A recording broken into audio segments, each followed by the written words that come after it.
Quem é Jesus para você? Há uma música dos Vencedores por Cristo, gravada na década de 70, que ela diz o seguinte: muito embora um só Jesus exista, nem todos sabem vê-lo como é. Filósofo, poeta ou comunista, ou mesmo hippie, já se disse até. Mas Jesus é bem mais importante quando se sabe de seu grande amor. Por isso digo hoje que se cante Jesus, Filho de Deus, o Salvador. Quem é Jesus para você?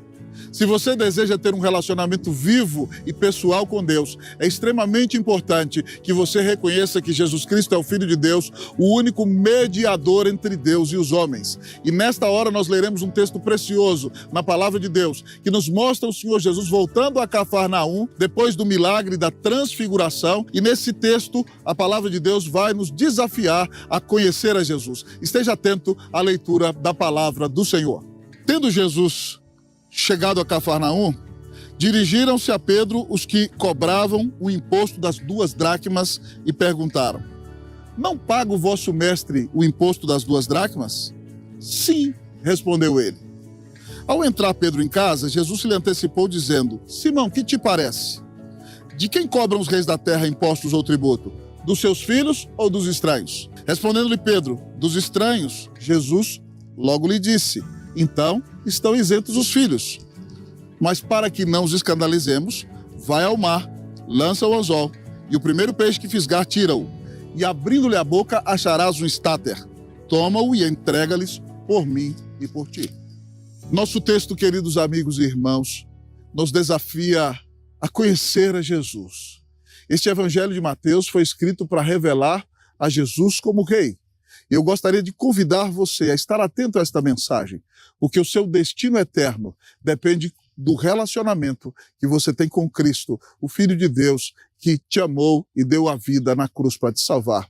O imperativo do nosso texto é: conheça a Jesus.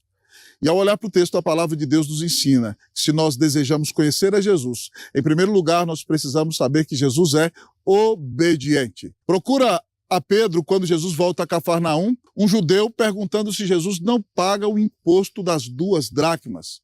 E Pedro responde: sim, ele paga o imposto das 2 dracmas. Que imposto é esse? Esse é o imposto que todo judeu tinha que pagar. E era um imposto para o funcionamento do templo. Um imposto que era usado para a manutenção do culto na cidade de Jerusalém. Esse imposto foi estabelecido por Moisés lá em Êxodo 30, versículo de número 13. Cada judeu tinha que pagar esse imposto para que houvesse sustento na casa de Deus, para que a palavra de Deus continuasse a ser pregada, para que os sacrifícios continuassem a ser realizados para a honra e para a glória do nome do Senhor. E quando então aquele homem que cobra o imposto procura Pedro perguntando se Jesus paga o imposto das 2 dracmas, Jesus, como bom judeu, é obediente. Ainda que seja Deus, ele sim paga o imposto das 2 dracmas. Ao vermos a resposta correta de Pedro, nós aprendemos um aspecto impressionante do caráter do Senhor Jesus. Pois, ainda que ele seja Deus, também é homem. E na sua humanidade, ele se dispôs voluntariamente a obedecer o seu Pai. Lá em Filipenses capítulo 2, a palavra de Deus diz que Jesus foi tão obediente que ele se humilhou e se tornou obediente até a morte e morte de cruz. Cristo veio morrer na cruz do Calvário porque resolveu obedecer seu Pai no plano da salvação, para dar a vida na cruz para pagar os teus pecados, os meus pecados, os nossos horríveis, feios e tristes pecados.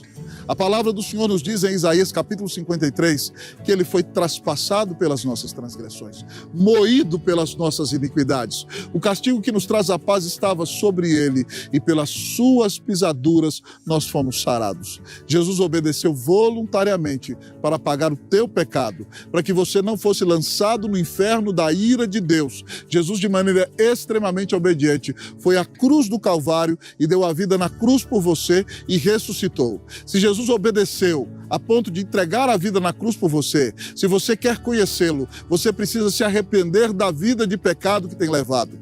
Você precisa crer que Jesus Cristo é o Filho de Deus. Você precisa crer que Ele é o único mediador entre Deus e os homens. Você tem que crer o que Ele disse de si mesmo. Ele disse: eu sou o caminho, a verdade e a vida. Ninguém vem ao Pai senão por mim.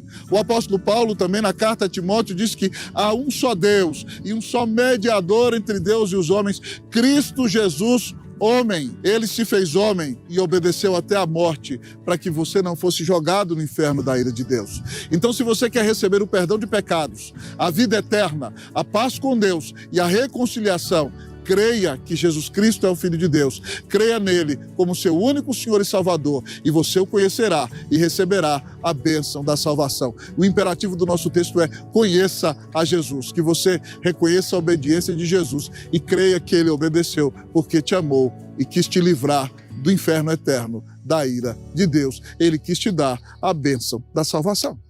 E ao conhecer a Jesus, a palavra de Deus nos diz que se nós queremos conhecê-lo, nós vamos aprender que Jesus é rei.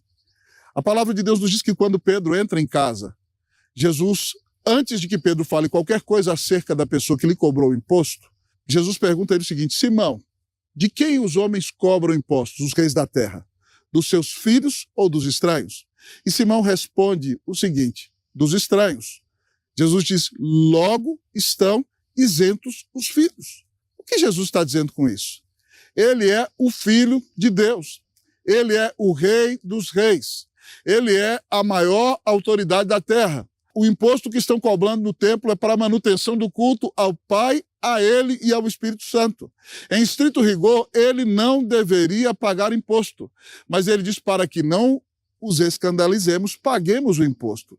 Jesus revela na fala com Pedro que ele é rei. Ele é o próprio Filho de Deus que veio ao mundo dar a vida na cruz para nos salvar. No início deste evangelho de Mateus, a palavra do Senhor nos conta que alguns magos, estudiosos das Escrituras, que viram lá no Oriente que apareceria no céu uma estrela que revelaria a estrela de Jacó e o cetro do domínio de Israel sobre todas as coisas, e eles viram a estrela quando Jesus nasceu e se dirigiram numa viagem de longos meses a Israel. Eles, depois de alguns meses, chegaram a Jerusalém. Reinava em Jerusalém o maldoso rei idumeu Herodes. Herodes havia matado seus filhos. Herodes havia matado os parentes de sua esposa. Herodes matou sua própria esposa com medo de que ela tomasse o poder. Ele era um homem extremamente mau. E quando aqueles sábios do Oriente chegam em Jerusalém e perguntam a ele: onde está o recém-nascido rei dos judeus? Porque nós viemos do Oriente para adorá-lo. Jerusalém fica em polvorosa. Herodes manda procurar os sacerdotes para saber onde nasceria o Messias.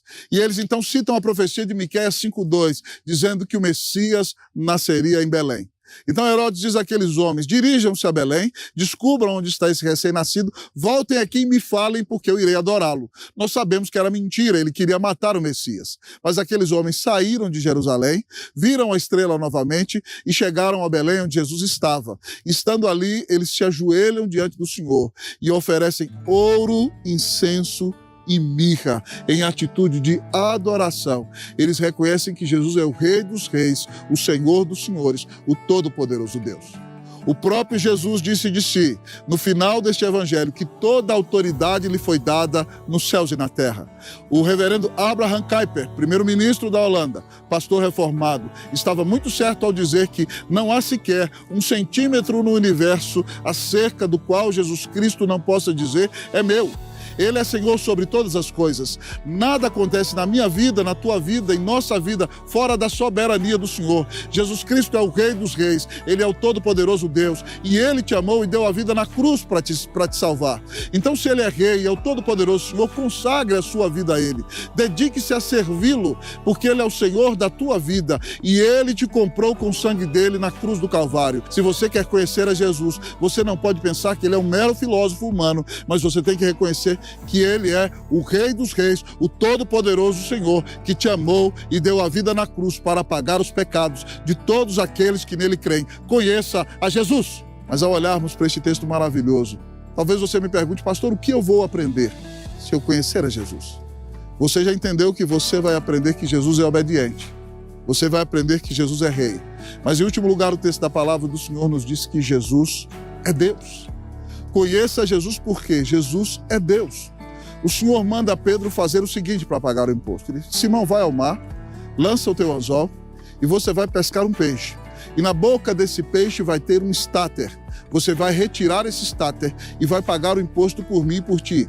O estáter era uma moeda que equivalia a 4 dracmas, suficiente para pagar o imposto de Jesus e o imposto de Pedro.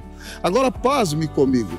O texto revela a onisciência de Jesus nos mínimos detalhes, porque ele manda Pedro ir ao mar, lançar o anzol, e Jesus sabe de todas as coisas que um peixinho que estava ali no mar viu uma moeda brilhante de um estáter caído no mar e de repente ele engoliu aquela moeda, e quando Pedro lançasse o anzol, esse mesmo peixe quereria pegar a isca de Pedro e de repente Pedro retiraria e a moeda estaria dentro da boca daquele peixe. Só pode saber disso alguém que é Deus, alguém que é onisciente, alguém que está no controle de todas as coisas. Jesus revela a sua onisciência, revela que ele conhece tudo o que há, que não há nada que fuja ao seu conhecimento, à sua sabedoria, ao seu entendimento. Ele está no controle de todas as coisas. Esse Jesus maravilhoso é Deus. Ele veio ao mundo e deu a vida na cruz para te salvar. É por isso que o Evangelho de João, no capítulo 1, versículo 14, diz que o Verbo se fez carne e habitou entre nós, cheio de graça e de verdade, e nós vimos a sua glória, glória como do unigênito do Pai. Jesus Cristo é Deus conhecedor, Deus onisciente. Ele sabe o que vai na sua mente, ele sabe o que vai no seu coração. Ele sabe as angústias que você está enfrentando. Ele conhece as lutas que você está passando. Ele está no controle de todas as coisas. Então, se você está vivendo um momento de grande dificuldade, abra o seu coração. Clame o perdão de Jesus. Clame a misericórdia de Jesus. Clame a salvação de Jesus. A palavra de Deus diz que todo aquele que invocar o nome do Senhor Jesus será salvo. Ele conhece a sua angústia. Ele conhece a sua dor. Ele conhece o seu sofrimento. Ele sabe de tudo que você está passando. Então clame a Ele por sua salvação, por sua misericórdia, por seu perdão, por sua bênção. E se você clamar, Ele te atenderá e a bênção do Senhor se manifestará em sua vida. E o Senhor nunca te deixará, jamais te abandonará. Hoje o Senhor Jesus te desafia a conhecê-lo. Se você vier a conhecê-lo, você saberá que Ele está no controle de todas as coisas, que Ele sabe tudo ao teu respeito e que Ele vai conduzir todos os aspectos da tua vida para o teu bem, para a glória dEle e para que você seja uma bênção neste mundo, para a honra e para a glória do nome de Jesus. Eu quero perguntar a você, você conhece a Jesus? Quem é Jesus para você? Ele não pode ser meramente um exemplo a ser seguido, mas Ele é o Filho de Deus que te amou e deu a vida na cruz para te salvar. Conheça Jesus. Jesus é obediente, Jesus é Rei, Jesus é Deus. Ele te amou e deu a vida na cruz por você. Creia nele e você será salvo. Que Deus te abençoe em nome de Jesus. Amém.